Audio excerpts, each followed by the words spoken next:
រឿងរាហូចាប់ច័ន្ទថ្ងៃនេះមេឃស្រឡះល្អណាស់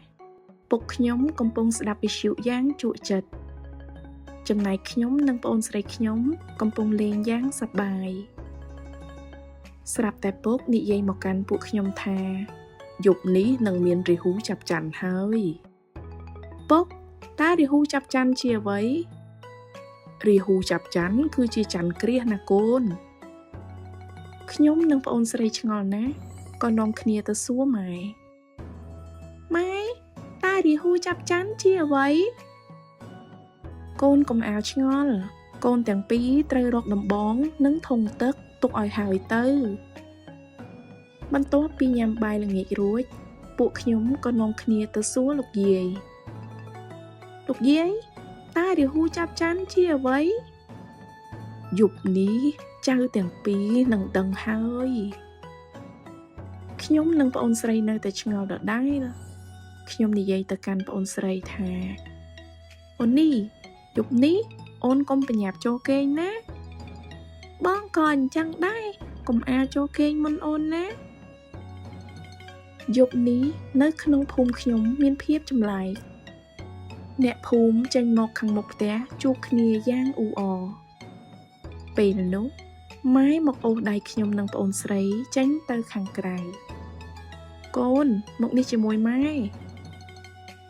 ខ្ញុំឃើញអ្នកភូមិនាំគ្នាសម្លឹងមើលទៅលើមេឃគ្រប់គ្នាពួកខ្ញុំបើកភ្នែកធំព្រោះមិនដែលឃើញសភាពបែបនេះទេប្អូនស្រីខ្ញុំស្រែកខ្លាំងហើយចង្អុលទៅលើមេឃបងណាត់មើលណោមានរង្វង់ខ្មៅមួយកំពុងខិតជិតព្រះច័ន្ទហើយឃើញដូច្នោះប្អូនស្រីនេះផិតភ័យយ៉ាងខ្លាំងនាងក៏ស្រែកយំ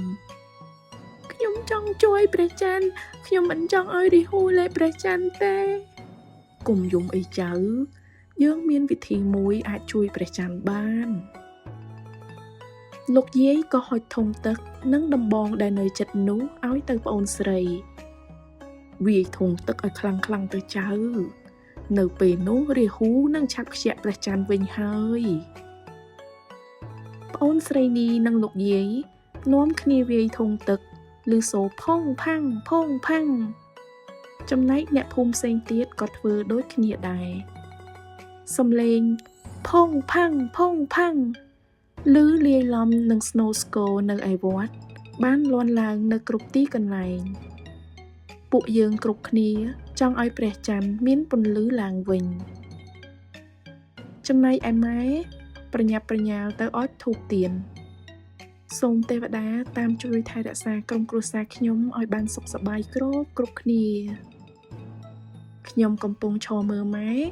ស្រាប់តែពុកមកអូសដៃខ្ញុំទៅក្រោយផ្ទះហើយហុចដំបងមួយឲ្យខ្ញុំកូនប្រញាប់វាយដើមឈើទាំងអស់នេះទៅវានឹងមានផ្លែផ្កាល្អពុកនិងខ្ញុំនាំគ្នាវាយដើមឈើហូបផ្លែទាំងអស់ដែលនៅជុំវិញផ្ទះ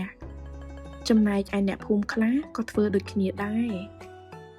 ខ្ញុំវាយដើមទឹកដោះច្រើនជាងគេព្រោះខ្ញុំចូលចិត្តញ៉ាំផ្លែទឹកដោះ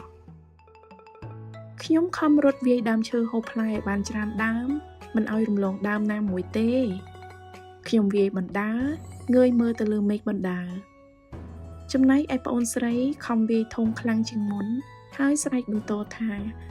ដោះលែងព្រះច័ន្ទទៅមួយសន្ទុះក្រោយមករាហូក៏ចាប់ដើមខ្ជាក់ព្រះច័ន្ទវិញដោយសន្សឹមនៅពេលនោះផ្ទៃមេឃក៏ត្រឡប់មកភាពធម្មតាវិញលោកយាយពុកម៉ែប្អូនស្រីនេះនិងអ្នកភូមិស្រែកសាទរដោយក្តីរីករាយពួកគេគិតថាពួកគេបានជួយព្រះច័ន្ទឲ្យមានសេរីភាពវិញ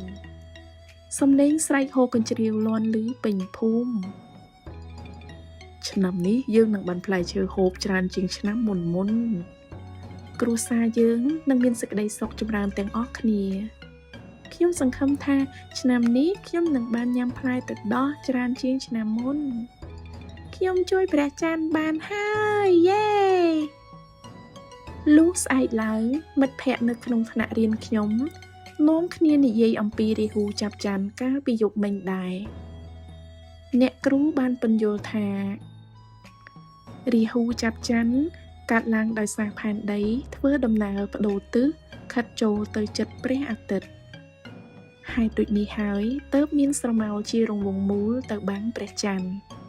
ខ្ញុំនិងមិត្តភក្តិទាំងអស់រីករាយណាស់ដែលបានយល់ដឹងពីបាតុភូតនេះសំណួរ 1. នៅក្នុងរឿងនេះតើមានតួអង្គប៉ុន្មាននាក់ចូលរៀបរាប់ 2. នៅពេលមានរាហូចាប់ច័ន្ទតើអ្នកភូមិមានជំនឿដូចម្តេច 3. នៅពេលមានរាហូចាប់ច័ន្ទតើអ្នកភូមិនាំគ្នាធ្វើអ្វីខ្លះ 4. ហេតុអ្វីបានជាបងប្រុសរបស់ស្រីនេះយកដំបងវាយដើមទឹកដោះច្រើនជាងគេ 5. តើប្អូនធ្លាប់ឃើញរាហូចាប់ច័ន្ទនៅភូមិរបស់ប្អូនដែរឬទេតើប្អូនធ្វើអ្វីខ្លះនៅពេលនោះជួបគ្នាសៀវភៅក្រោយទៀតបាយបាយ